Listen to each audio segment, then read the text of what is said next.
Donc la première étape, ça va être de s'immerger dans la plateforme et puis de retrouver les informations qui seraient nécessaires en tant que concepteur ou chef de produit, qui seraient nécessaires à la compréhension du projet. Voilà, ce qu'on voit ici, en fait, c'est une interface web, donc on n'est pas du tout dans une interface lourde, et on peut imaginer une première réunion de réflexion entre les équipes projet de notre société. Donc là, la première des choses à faire, par exemple, c'est essayer de comprendre le contexte d'environnement de l'outillage de découpe de notre client. Donc là, on peut manipuler un assemblage qui a été proposé, mis à disposition par notre client, et puis on va pouvoir, par exemple, désosser un petit peu cet assemblage, essayer de comprendre de quoi il est constitué. On va retrouver en vert la pièce autour de laquelle il va falloir faire des opérations de découpe.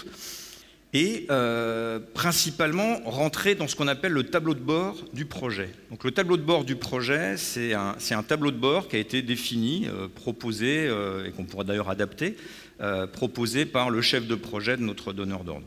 Dans ce tableau de bord, on va retrouver des informations qui sont nécessaires pour essayer de comprendre le contexte projet. On va passer dans les différentes parties de ce contexte projet. La première chose, c'est le projet en lui-même. Il est intéressant d'essayer de comprendre comment est constitué ce projet. Donc là, la plateforme, elle nous ouvre un tableau de bord dédié au projet sur lequel on va pouvoir retrouver un certain nombre d'indicateurs.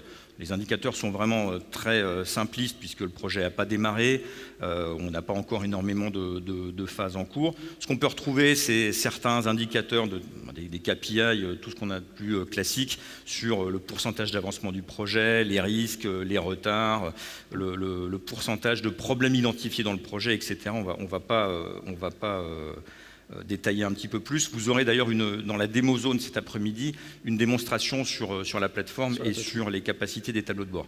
Par contre, ce qui est intéressant, si on peut nous montrer le diagramme de Gantt, voilà, on va retrouver une vue projet, tout ce qui est de plus classique, sous forme de diagramme de Gantt, où on voit qu'on va passer par différentes phases. La phase de rétroconception, la phase d'optimisation, et une phase de reconstruction pour la fabrication additive et une phase de fabrication finale. Donc, ce que vous voyez là, c'est un diagramme de Gantt. Ce n'est pas simplement une image d'un diagramme ou de quelque chose récupéré, par exemple exporté et réimporté en provenance de Microsoft, j'ai perdu mes mots, Project, voilà. C'est vraiment un diagramme qui va évoluer au fur et à mesure de l'avancement des tâches et du projet. Donc c'est interactif, c'est dynamique. Oui, parce que ce qu'on fournit de manière native dans la plateforme, c'est bien des outils de gestion de projet à disposition à la fois des chefs de projet pour piloter de manière macroscopique ou microscopique la livraison des livrables et le projet de manière globale, et également pour tous les collaborateurs, tous les membres du projet, des outils le plus transparents possible, comme des listes de tâches ou des notifications lorsqu'une nouvelle tâche leur est attribuée, de façon à ce qu'eux puissent faire leur travail de fond, livrer leurs livrables sur la plateforme en temps voulu, et on a ce qu'on appelle donc une gouvernance invisible, c'est-à-dire progressivement, chaque membre du projet contribue à l'avancée du projet et c'est consolidé au sein de la plateforme. Voilà, tout à fait.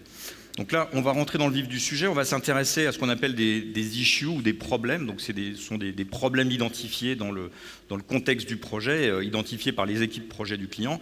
On en a un certain nombre, alors on a essayé de faire très simple pour alléger la visibilité. Entre autres, on a un de ces problèmes liés à la reconception de la pièce qui est un coût matière trop important avec le design actuel.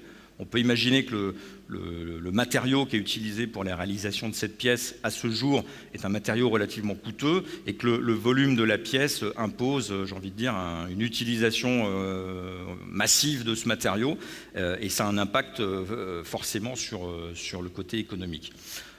On a aussi tout simplement un issue autour de ce projet de reconstruction qui est de dire j'ai un changement de sous-traitant dû à un problème de non-qualité, je n'ai plus accès ni aux équipes du sous-traitant d'origine, ni même à un environnement 3D autour de ces pièces. Donc on va retrouver ici la liste de ces différents problèmes liés au projet. Et si on revient sur le tableau de bord du projet, on va aussi retrouver ces issues de manière synthétique sur le tableau de bord. Et puis on va retrouver aussi ce qu'on appelle des requirements, donc des exigences, des spécifications particulières que le client nous impose ou nous demande de respecter. Donc, pour faire simple, on vous a mis quelques captures d'écran du nuage de points qui va être récupéré, avec des dimensions par exemple qui sont des dimensions de la pièce. Un requirement sur le type de matière qui va être utilisé, qu'on ne peut pas éviter. Des fonctions principales de cette pièce. C'est une pièce qui va servir, donc une lame de découpe. Il va y avoir une charge assez importante dessus, de l'ordre d'une tonne.